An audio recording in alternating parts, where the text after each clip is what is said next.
మనం కాదు మనం మనం ఏం లేదు. సో మీడియా మిత్రులకి ఏం లేదు, వెళ్ళే ముందు చిన్న కొసమెరుపు. సో ఇప్పుడు Q&A జనరల్గా మనం కాదు అనిల్, ఏదేదో అనేసుకుంటారే. కాదు సార్, అది లేదు ఏదేదో సార్. అనేసుకుంటారు. అదే విందాం, ఏమనుకుంటారు అది విందాం. కాదు ఏంటి, అది విందాం సార్. నాకు టెన్షన్ వేస్తుంది. ఏమేమి అనుకునే కాదమ్మా, ఒక ఎక్స్ గర్ల్ ఫ్రెండ్ ఎక్స్ ఏదేదో అనేసుకుంటారు అనిల్. కాదు. సో మనకేం లేదు సార్, సినిమాలో ఉన్న కాదు తన కిడ్నీ తను తీసుకుంటుందా, ఆ లెవెల్ వరకు ఎన్నో థాట్స్ వచ్చేస్తాయి. సార్ మిమ్మల్ని కన్ఫ్యూజ్ చేస్తున్నారు. సో ఏం లేదు, చిన్న పజిల్. సో ఇక్కడ ఆల్రెడీ మీరు కొన్ని క్యారెక్టర్స్ చూశారు. So X cap, excellent wife, ex girl friend, ఒక సీఎం గారు నరేష్ గారు అండ్ పార్టీ ప్రెసిడెంట్ వీటీ గారు. మీకు బ్యాక్లో కొన్ని క్యారెక్టర్స్ డిస్ప్లే అవుతున్నాయి ఇప్పుడు. So Jailer, Bihar Orissa rowdies and the Microsoft company CEO and constable. So వీళ్ళందరి మధ్య ఒక కథ నడుస్తుంది. సో నాకు మీడియా మిత్రులంటే ఒక గౌరవం. ఎందుకంటే ఒకరు ఇంటర్వ్యూ ఇస్తే అప్పట్లో వాయిస్ రికార్డులు లేని టైంలోనే చక్క పాయింట్లు అట్లా అర్థం కాని పాయింట్ రాసుకొని ఆ 4 హైలైట్స్ పెట్టుకుని అందంగా రాస్తారు ఒక ఇంటర్వ్యూ ఏదైనా. So they can connect the things very well. చిన్న ఇన్ఫర్మేషన్ కూడా చాలా బ్యూటిఫుల్గా కన్వే చేస్తారు. సో మీ ముందు ఈ చిన్న ఇన్ఫర్మేషన్ని డాట్స్ కనెక్ట్ చేస్తూ ఈ సినిమా కథ ఏమై ఉంటుంది అని గెస్ చేయండి. సో చేయటం వల్ల మీకు ఏదో టైంపాస్ మాకేంటని మీరు అనుకోవచ్చు. ఇందాక నుంచి సంక్రాంతిగా రాజుగారు అంటున్నారు కాబట్టి ప్రీ రిలీజ్ ఈవెంట్ రోజు కథని దగ్గరగా గెస్ చేసిన వాళ్ళకి అల్టిమేట్ గిఫ్ట్ ఇవ్వబోతున్నాం. ఏంటి 25 lakhs. ఉండవా అయ్యో, అయ్యయ్యో. అసలే బడ్జెట్ నేను పెద్ద అమౌంట్ ఏదో చెప్పేశారు. మంచి అనౌన్స్ చేశాడు, ఈ సినిమాకి తీసుకున్న రెమ్యునరేషన్ గిఫ్ట్ ఇస్తాడంట. అప్పుడే ఇంట్రెస్ట్ లెవెల్ బాగుంది. 25,000 అంటే ఎవరికి కావాలి? 25 lakhs అంటే నైట్ సో ఇప్పటికిప్పుడు స్పాంటేనియస్గా ఈ కథ ఏమిటో మీరు చెప్పాలి. పాత్రలన్నీ మీ కళ్ళ ముందు ఉన్నాయి. సో ఆ పాత్రలు ఎలా కలుస్తాయి? కాదు అనిల్, నువ్వు ఏదో అనుకున్నావు కానీ సైలెంట్ గా మైక్ ఎవరి దగ్గర ఉంది అక్కడ? అదే వాట్ ఆర్ యూ టాకింగ్? తీసేసుకున్నారు మైక్. కాదు, ఫస్టే మీరు చెప్పేస్తారా? అంటే అలా కాదు, మీరు కథ గెస్ చేయమన్నారు ఓకే. అంటే మీ కథ మొత్తం బయటకు వచ్చేస్తే ఏం ప్రాబ్లం లేదా? అంటే కథ బయట అడిగారు కదా పాపం. ఏం పర్వాలేదు. మీరు నిజంగా కథ మొత్తం గెస్ చేస్తే అసలు నేను మీకు సన్మానం చేసి నెక్స్ట్ పిక్చర్ రైటింగ్ టీంలో మీకు ఇచ్చేస్తా. వద్దులేండి, కథ అంతా రివీల్ చేయడం అంత పెద్ద బాగోదు. ఓకే. అంటే యాక్చువల్గా నాకు మీ సినిమాల్లో F2 ఇష్టం అని చెప్పి దిల్రాజ్ గారు అన్నారు, కానీ నాకు రాజా ది గ్రేట్ ఇష్టం. ఎందుకంటే హై యాక్షన్ని, హై ఎంటర్టైన్మెంట్ని, ఫ్యామిలీ ఎమోషన్స్ని, ఈ మూడింటిని పర్ఫెక్ట్గా బ్లెండ్ చేసిన cinema Raja the great. So మళ్ళీ ఆ తర్వాత మీరు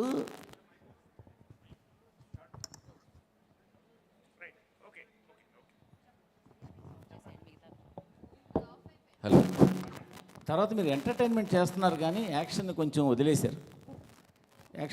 నాకు ఈ సినిమా చూస్తుంటే మళ్ళీ రాజా ది గ్రేట్ లాగా అటు ఫ్యామిలీ, ఇటు యాక్షన్, అటు వెంకీ గారికి కావాల్సిన ఇంటింట్లో ప్రియరలు, ఒంటింట్లో ప్రియరలు, ఆ బ్లెండ్ ఇవన్నీ కలిపి మీరు కథ అల్లినట్టు కనిపిస్తుంది. బేసిక్గా సీఎం ఉన్నారు, పార్టీ ప్రెసిడెంట్ ఉన్నారు, CEO ఉన్నారు, సో అక్కడ గ్యాంగ్స్టర్లు ఉన్నారు. సో ఒక క్లైమాక్స్లో ఏదైనా ఒక కిడ్నాప్ డ్రామా లాంటిది ఏదో మిక్స్ చేసి ఉంటారని అనుకుంటున్నాను. సో ఎక్స్ కాపుకి పిలుపు రావడం, ఎక్స్ కాపు వెళ్ళి సేవియర్ లాగా ఆ స్టేట్ గవర్నమెంట్ ప్రాబ్లమ్ని సాల్వ్ చేయడం, ఈ సాల్వ్లో ఇద్దరు హీరోయిన్లు ఆయన పక్కన ఉండి ఎంటర్టైన్మెంట్ చేయడం, ఇదన్నీ నేను అనుకుంటున్నాను.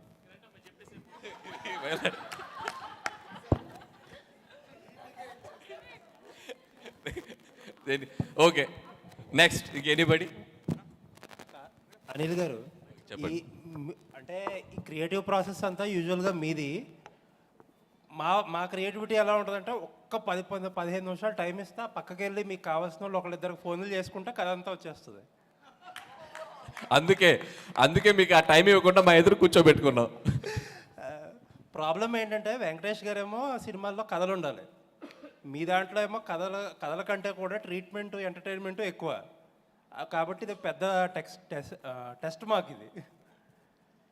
నాకు అనిపిస్తుంది ఏంటంటే వెంకటేష్ గారు, మీనాక్షి గారు ఎక్కడో సంథింగ్ ఏదో కొలీగ్స్ అయి ఉంటారు. వీళ్ళిద్దరు మ్యారేజ్లో ఆ అమ్మాయి వీళ్ళిద్దరు హ్యాపీ మ్యారేజ్లోనో ఎందులోనో ఉంటుండగా ఆ అమ్మాయి ఈయన అక్కడ ఫ్లాష్ బ్యాక్లో వదిలేసిన ఒక ప్రాబ్లమ్ను తీసుకొచ్చి వీళ్ళ ఇద్దరి మధ్యలో వచ్చి కూర్చుంటుంది అనుకుంటున్నా నేను. ఆ అమ్మాయి వచ్చిన ప్రాబ్లమ్స్తో ఆ అమ్మాయితో పాటు ఆ అమ్మాయి ఆయన గతం తాలూకు ప్రాబ్లమ్స్ తీసుకురావడం అవన్నీ ఎలా సాల్వ్ చేస్తారన్న స్టోరీ అనుకుంటున్నాను. సూపర్, ఫస్ట్ రెండు సూపర్. నెక్స్ట్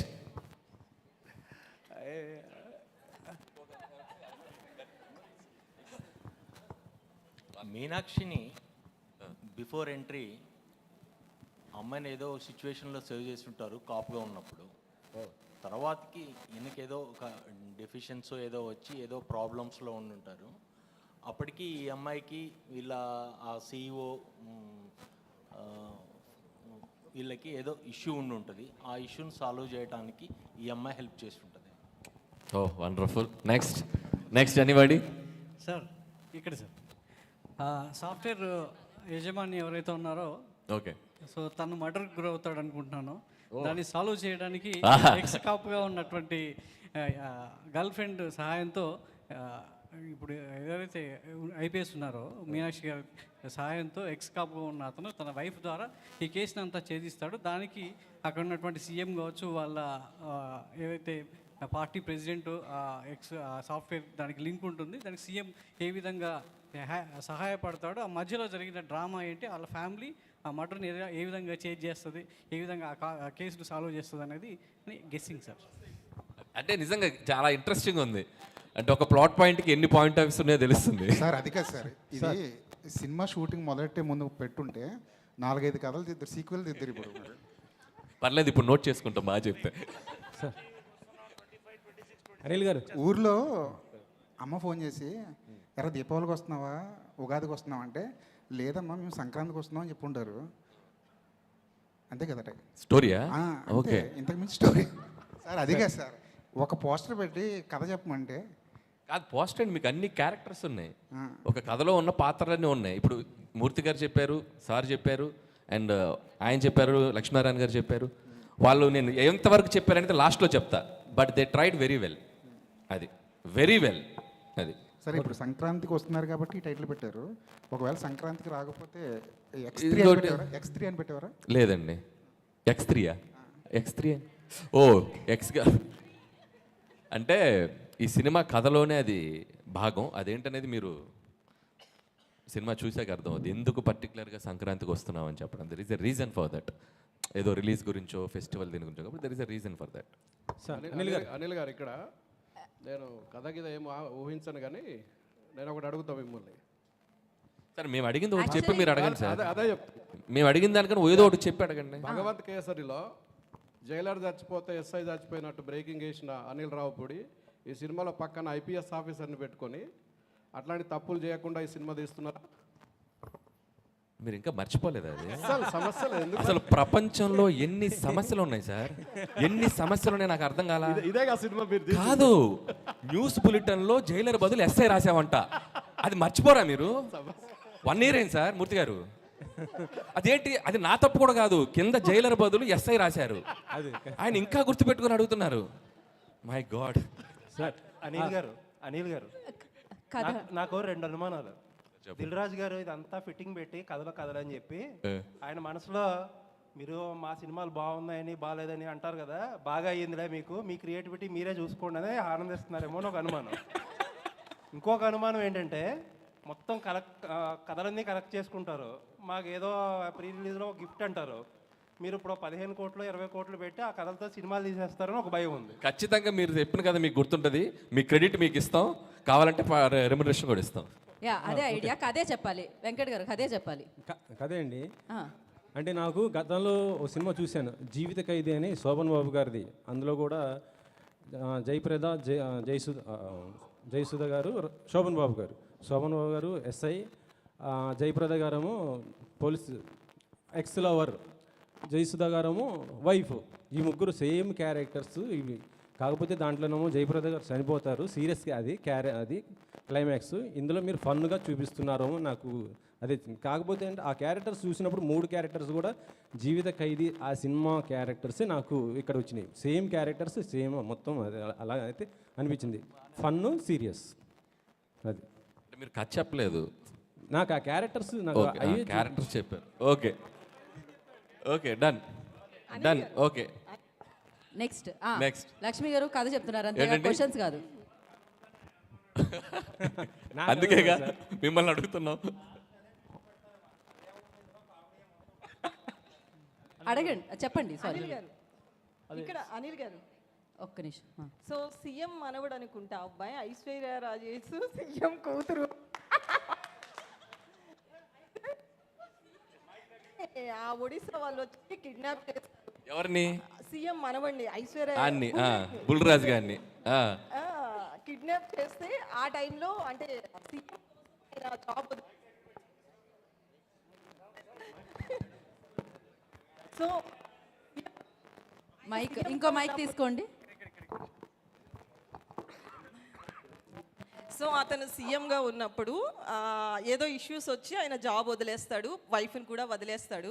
మళ్ళీ కొడుకు కోసం వీళ్ళందరూ కలుస్తారు. అప్పుడు ఆమె ఎంప్లాయీగా ఉన్నారు, కాప్గా ఉన్నారు. సో కొడుకుని కనిపెట్టడానికి వీళ్ళంతా ఒక గేమ్. అందులో లాస్ట్లో ఆ లేడీస్కి సంబంధించి సమ్ సెన్సిటివ్ పాయింట్ ఇస్తారనిపిస్తుంది. ఎందుకంటే అనిల్ రావుపూడి అంటే 100% ఒక మెసేజ్ ఉంటుంది. అది భగవంత్ కేసరి కావచ్చు, ఇప్పుడు కావచ్చు. ఇది మొత్తం సీఎం పాయింట్ ఆఫ్ వ్యూలో ఉంది. ఇప్పుడు మీరు చెప్పిన దాంట్లో అనిల్కి ఒక కొత్త స్టోరీ దొరికిందండి, సీక్వెల్ దొరికింది. అండ్ ఇంకోటి ఇందాక మీరు అన్నట్టు దిల్ రాజు గారికి దీంట్లో ఏం ప్రమోయం లేదు మొత్తం. ఇది అనిల్ నిన్న ఫోన్ చేసి సరే ఇలా కొత్తగా చేద్దాం అనుకుంటున్నాను ఈ కాన్సెప్ట్ చెప్పాడు. సో చాలా బాగుంది చెయ్యని ఇలా అనుకున్నాం అంతే. నాది దీంట్లో ప్రమేయం లేదు. ప్రమేయం అంటే కుదరదు, గెస్ట్ చేసిన వాళ్ళకి గిఫ్ట్లు ఇవ్వాల్సిందే. అనిల్ గారు యా ఇక్కడ నెక్స్ట్ కదా అనిల్ గారు నెక్స్ట్ కదా ఓపెన్ చేస్తే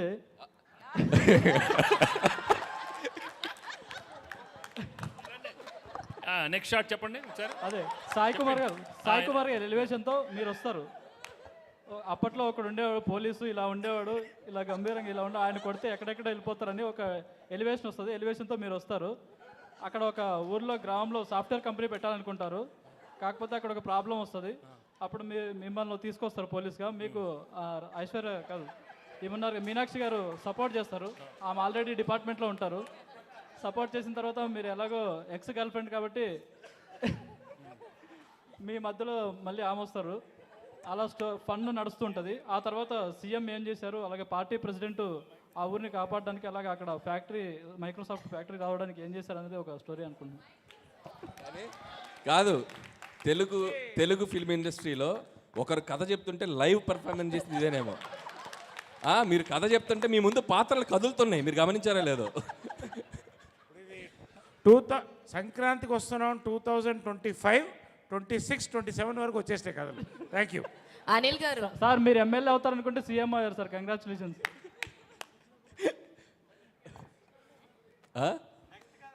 అనిల్ గారు పక్కా అనిల్ గారు ఇక్కడ కీర్తి. నేను ఎక్స్పెక్ట్ చేసిన స్టోరీ అయితే కనుక ఫస్ట్ స్టోరీ స్టార్టింగ్ అవసరాల శ్రీనివాస్ గారితో స్టార్ట్ అవుతుంది.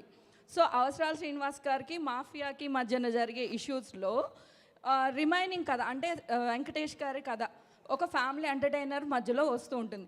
సో ఆ కథలో వచ్చిన ఒక చిన్న ప్రాబ్లంకి కీ పాయింట్ సాయి కుమార్ గారు. సో ఆ సాయి కుమార్ గారు నుంచి వెంకటేష్ గారికి స్టోరీ డైవర్ట్ అవుతుంది.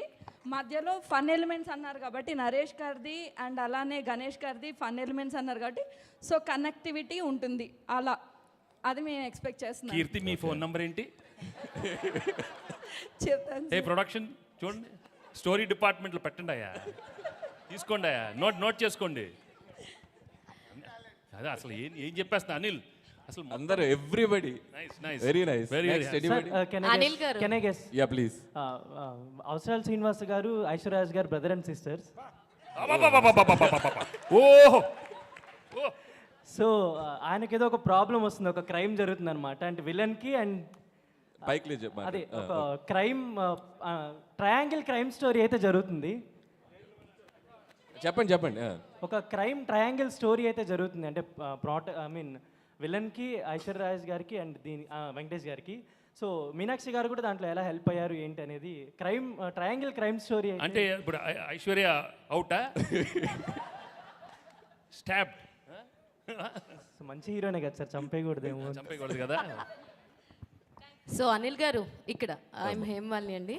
సో నాకు సో నీకేమనిపించిందమ్మా? అదే చెప్తున్నాను. సో నాకు అనిపించినంత వరకు ఏంటంటే మీ సినిమాస్ వీళ్ళు అందరూ చెప్తున్నట్టు ఫన్ ఉంటుంది, కొన్ని ఈసారి యాక్షన్ కూడా ఉండబోతుంది అనిపించింది. అయితే స్టోరీ పరంగా వెళ్తే కనుక సో మీనాక్షి గారు ఎలాగో ఎక్స్ గర్ల్ ఫ్రెండ్ అని చెప్పాను అన్నారు, ఆయన ఆల్రెడీ ఎక్స్ పోలీస్ ఆఫీసర్ అని అన్నారు. మేబీ ఆయన సర్వీస్లో ఉన్నప్పుడు ఏదో ఒక ఇన్సిడెంట్ వల్ల ఆయన దాన్ని లెఫ్ట్ అయిపోయి బయటకు వచ్చేసిన తర్వాత ఐశ్వర్య రాజేష్ గారితో పెళ్ళి అవ్వడం జరుగుద్ది. ఆ తర్వాత వాళ్ళ అబ్బాయి.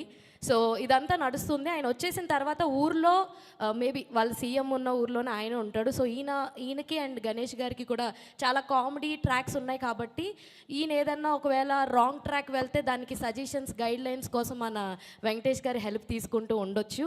అయితే ఈలోపు మీనాక్షి గారు ఎలాగో ఎక్స్ గర్ల్ ఫ్రెండ్ కాబట్టి అక్కడ ఏదైనా లైక్ పోలీస్ స్టోరీస్లో ఏదన్నా ఒక చిన్న ప్రాబ్లం వచ్చి దాన్ని సాల్వ్ చేసుకోవడం కోసం వెంకటేష్ గారిని మళ్ళీ కలవచ్చు. ఆ ఉద్దేశంతో ఆయన దగ్గరికి రావడం అండ్ ఈవిడికి ఆల్రెడీ ఐశ్వర్య రాజేష్ గారికి వీళ్ళిద్దరూ ఎక్స్ అని తెలిసి వీళ్ళిద్దరూ కలవకుండా చూసుకోవడం. సో వీళ్ళిద్దరిని కలవకుండా చూసుకోవడం, అదేంటి దాని దగ్గరికి ఎందుకు వెళ్తున్నావు, నేను కదా మీ వైఫ్ అని చెప్పి అని ఇలాంటివి మధ్యలో వాళ్ళిద్దరి మధ్యలో ఉండడం. అండ్ ఈ మధ్యలో లైక్ మన అవసరాల శ్రీనివాస్ గారు అండ్ ఈ క్రైమ్ బ్యాచ్ ఎవరైతే ఉన్నారో మేబీ వీళ్ళు ఏదన్నా ఒక డిఫరెంట్ లైక్ ఏదన్నా సైన్స్ ఫిక్షన్లో ఇప్పుడు చాలా జరుగుతున్నాయి కదా, అలా ఏదన్నా అయ్యుండి సో దీనికి ఏదన్నా ఒక పెద్ద క్రైమ్ వాళ్ళు అనుకుని సంక్రాంతికి టార్గెట్ పెట్టుకోవాల్సింది. వాళ్ళు సంక్రాంతికి అదేమన్నా మనం ఆ సంక్రాంతి టైంలో దాన్ని చేద్దాము అమలు చేద్దాం అని అనుకుని ఉండొచ్చు. మేబీ అందుకే సంక్రాంతికి వచ్చామని ఒక టైటిల్తో రావు. నువ్వు చెప్పే లోపల మేము జనవరి 14 వచ్చేసింది. Jan 14 రేపే రిలీజ్. ఏంటమ్మా వెరీ గుడ్. అనిల్ గారు చెప్పండి. యాక్చువల్గా రమేష్ గారు, నరేష్ సీఎం అండ్ ఆయన పార్టీ ప్రెసిడెంట్, వీళ్ళిద్దరి మధ్యలో ఒక అమ్మాయి ఉంటుంది. సో వాళ్ళిద్దరి మధ్యలో అమ్మాయి, ఒక అమ్మాయి అంటే లవ్ స్టోరీ అంతా. వాళ్ళిద్దరి మధ్యలో ఒక అమ్మాయి మేబీ తను మర్డర్ అయి ఉండొచ్చు. వాళ్ళ దగ్గర ఈ పోలీస్ ఆఫీసర్ పనిచేస్తుండొచ్చు, అంటే ఈమెకు సంబంధించి మీనాక్షి. సో ఆయన కూడా ఎక్స్ కాప్ కాబట్టి ఆమెకున్న పరిచయాలతో ఆయన్ని కేసు డీల్ చేయడానికి పిలిచుండొచ్చు. అయితే ఈమెతో ఉన్న ఆ క్లోజ్నెస్ వల్ల వైఫ్ ఎప్పుడైనా ఇంకొక అమ్మాయితో ఉంటే వైఫ్కు ఆటోమేటిక్గా అనుమానాలు అవి ఉంటాయి కాబట్టి ఆమె ఏమన్నా ఇది చేయొచ్చండి ఇలా ఏం చేస్తావే? ఏం చేస్తా? ఎక్స్ గర్ల్ ఫ్రెండ్ ఏం చేస్తావు? ఏం చేస్తావు చెప్పు. పెళ్ళైన మొగాడి ఆడదాన్ని ఎవరన్నా కన్నెత్తి చూస్తే వాళ్ళు కాళ్ళు కట్ చేసి పొయ్యిలో పెడతా, చేతులు నరికి మిషన్లో పెడతా. వద్దు. Okay very good. అనిల్ గారు చాలా కథలు కథలు నాకు అన్ని కథలు వద్దమ్మా. నాకు ఓకే లాస్ట్ అనిల్ గారు. ఓకే ఎస్ హాయ్ అండి, this is Rani. So first of all Meenakshi గారికి అంటే అవసరాల శ్రీనివాసరావు గారు ఒక సాఫ్ట్వేర్ కంపెనీకి CEO అన్నారు కదా, సో ఆయన వల్ల ఏదైనా ప్రాబ్లం అయి ఉండొచ్చు. ఎలాగో వెంకటేష్ గారు ఎక్స్ కాప్ కాబట్టి సో ఆయన సజెషన్స్ కోసం ఇంటికి వస్తే ఐశ్వర్య గారికి వెంకటేష్ గారికి మధ్యలో మీనాక్షి గారు రావడం కొద్దిగా ఎంటర్టైన్మెంట్గా ఉంటుంది. అండ్ అలాగే బాలరాజు ఎవరైతే ఉన్నారో నరేష్ గారికి అండ్ అలాగే పార్టీ ప్రెసిడెంట్ గారికి మధ్యన మీరు లవ్ ట్రయాంగిల్ లవ్ స్టోరీ నడుస్తుంది అని చెప్పారు కాబట్టి సో అతని వల్ల ఏమన్నా నరేష్ గారికి అండ్ అలాగే ప్రెసిడెంట్ గారికి మధ్యన ఒక స్టోరీ ఉండొచ్చు. సో వీటన్నిటిని సాల్వ్ చేయడానికి సంక్రాంతికి మేము మీ దగ్గరికి వస్తున్నాం అనే ఏదైనా పాయింట్తో వెళ్ళి ఆ ఇష్యూని ఏమన్నా సాల్వ్ చేస్తారేమో అనిపించింది. వీడు ఎవడు బాబు? ఎవరు బాబు వాడు? మీ బాబు. నాకు తెలీదు. సార్ అనిల్ గారు ఇదే లాస్ట్ అండి కదా, ఇంతటితో కథలు సార్ నా గెస్ ఏంటంటే సాయి కుమార్ గారు అండ్ మీనాక్షి గారు ఇద్దరు డాటర్ అండ్ ఫాదర్ క్యారెక్టర్ అని అనుకుంటున్నాను. సో వీళ్ళిద్దరు పోలీస్ బ్యాక్గ్రౌండ్ కాబట్టి వెంకటేష్ గారు కూడా పాస్ట్లో ఏంటంటే లవ్ చేస్తారు, బట్ సమ్ డిస్ప్యూట్స్ వల్ల వచ్చేసి ఐశ్వర్య రాజేశ్వర్ గారిని మ్యారేజ్ చేసుకుంటారు. ఆ తర్వాత స్టోరీ క్యారీ ఫార్వర్డ్ అవుతున్నప్పుడు ఒక ప్రాబ్లం వల్ల ఆ సంక్రాంతి రోజు ఏదైనా ఒక ఇష్యూ సాల్వ్ చేస్తున్నారు కాబట్టి లవ్ ట్రాక్ జరుగుతూ ఉంటుంది, కాబట్టి సంక్రాంతికి వస్తున్నాము అని చెప్పేసి చెప్తారేమో నేను. Okay, very good. ఆయన అయిపోయింది, ఆయన ఏదో సీక్వెల్ ప్లాన్ మీరు సంక్రాంతికి వస్తున్నారు కదా, సంక్రాంతిలో ఎస్ ఉంది కదా, కానీ మీ స్టార్ కాస్ట్లో లాస్ట్ అందరి పేర్లు ఎస్ వస్తుంది. నరేష్, గణేష్, వెంకటేష్, ఐశ్వర్య రాజేష్, భీమ్స్, ఇంతమందికి ఎస్ వస్తుంది. అందుకే సంక్రాంతి సార్ మైక్ ఇవ్వండి మూర్తి గారు. ఒకసారి మూర్తి గారు ఏంటండి? కాదు మూర్తి గారు, మూర్తి గారు సరదాగా నాకు ఒక చిన్న కోరిక ఉంది. మీరు మన మిత్రులు చెప్పిన కథలకి మీరు రేటింగ్ ఇస్తారా? Crazy okay sir last story sir. ఎవరయ్యా? ఇక్కడ సార్. సార్ ఏంటి అని అంటే మన మీనాక్షి చౌదరి గారు, వెంకటేష్ గారు ఫస్ట్ స్టార్టింగ్ లవర్స్ అనమాట. దాని మధ్య ఐశ్వర్య రాజేష్ గారు వస్తారు. ఐశ్వర్య రాజేష్ తో పెళ్లి చేసుకోవాల్సి వస్తుంది అనమాట. పెళ్లి చేసుకోవాల్సి వస్తే మీనాక్షి చౌదరి గారేమో ఇంకా రఫ్ గా హ్యాండిల్ చేసి ఆవిడ ఎలాగో కాపు కాబట్టి అంటే సీఎం దాకా వెళ్తారు సార్. సీఎం దాకా వెళ్ళి వాళ్ళ మధ్యన పన్ను జరుగుద్ది. లాస్ట్ కి ఇంకా తప్పదు అనేసి ఐశ్వర్య రాజేష్ తో ఉండాల్సి వస్తుందని అనుకుంటున్నాను. అది సార్ క్లైమాక్స్. కాదు, first of all big claps to అందరికీ క్లాప్స్ కొట్టాలి. అంటే ఇట్స్ ఒక్కొక్కరి పాయింట్ ఆఫ్ వ్యూ ఒక్కొక్కలా ఉంటుంది. ఒక్కొక్క డైరెక్టర్ ఒక్కొక్కలా తీస్తారు, ఒక్కొక్క రైటర్ ఒక్కొక్కలా రాస్తారు. సో ఒక చిన్న ప్లాట్ పాయింట్కి ఇన్ని పాయింట్ ఆఫ్ వ్యూస్ స్పాంటేనియస్గా ఇన్స్టెంట్గా చెప్పడం అనేది కూడా మామూలు విషయం కాదు. మీలో కూడా చాలా క్రియేటివిటీ ఉంది. Thank you so much Anil sir. చెప్పిన వాళ్ళలో ఒక నలుగురు మ్యాచ్ అయ్యారు మాకు. మీరందరూ ఇండస్ట్రీలో వస్తే ఇండస్ట్రీ బాగుపడుతుందమ్మా. అనిల్ సార్, నేను సూపర్ హిట్స్. అనిల్ గారు ఇక్కడ. ఓకే, లాస్ట్ చెప్పండి సార్. వెంకటేష్ గారికి ఎక్స్ గర్ల్ ఫ్రెండ్ మీనాక్షి గారు అని చెప్పారు కదా. మీనాక్షి గారు చిన్న ప్రాబ్లంలో ఉంటారు. ఆ ప్రాబ్లం వచ్చిన తర్వాత వెంకటేష్ గారికి సాల్వ్ చేయమని చెప్తారు. నాకు చిన్న ప్రాబ్లం ఉంటే నాకు తెలిసి కథ అదే సార్. ఓకే, మీరు పని చేశారు ఫిల్మ్కి, మీరు ఎలా చెప్తారు? లేదు అట్లా చెప్పకూడదు. లేదు, కథలు ఈ కథలన్నీ ఇక్కడతో అయిపోయాయండి. సంవత్సరానికి ఒక కథమ్మా, ఒక్కొక్క కాంపౌండ్ లో ఒక కథ మీకు. రైట్, మళ్ళీ చెప్తున్నారా? లేదు, కథలు ఏం చెప్పట్లేదు. చెప్పు. మీరు రివ్యూ రేటింగ్స్ గురించి మాట్లాడారు. సంక్రాంతికి 3 సినిమాలు వస్తున్నాయి. 3 సినిమాలు రాజుగారికి సంబంధించినవే. అయితే రీసెంట్గా కేరళలో రివ్యూస్ గురించి సీరియస్కి వెళ్ళిపోయారా? ఫస్ట్ కేరళ, తర్వాతకి ఇవాళ చెన్నై కూడా ఒక యాక్షన్ తీసుకుంది. ఇక్కడ తెలుగులో ఏమైనా తీసుకునే అవకాశం ఉందా అలాంటి వాటి గురించి? So thank you so much sir. నేను అసలు ఎక్కడ లేదు అది ఎందుకు అంటే ఇది నెక్స్ట్ ప్రాపర్ Q&A సెషన్ చేస్తామండి. ఇప్పుడు కథలు సెషన్ ఇదంతా. రాజు గారు నేనే చెప్పాను, నువ్వు నాకే వేసావని కూడా నాకు తెలుసు. సో డెఫినెట్గా కేరళలో ఈరోజే తమిళనాడులో థియేటర్స్కి అందరికీ ఆల్ థియేటర్స్కి వాళ్ళ అసోసియేషన్కి చెప్పడం జరిగిందంట.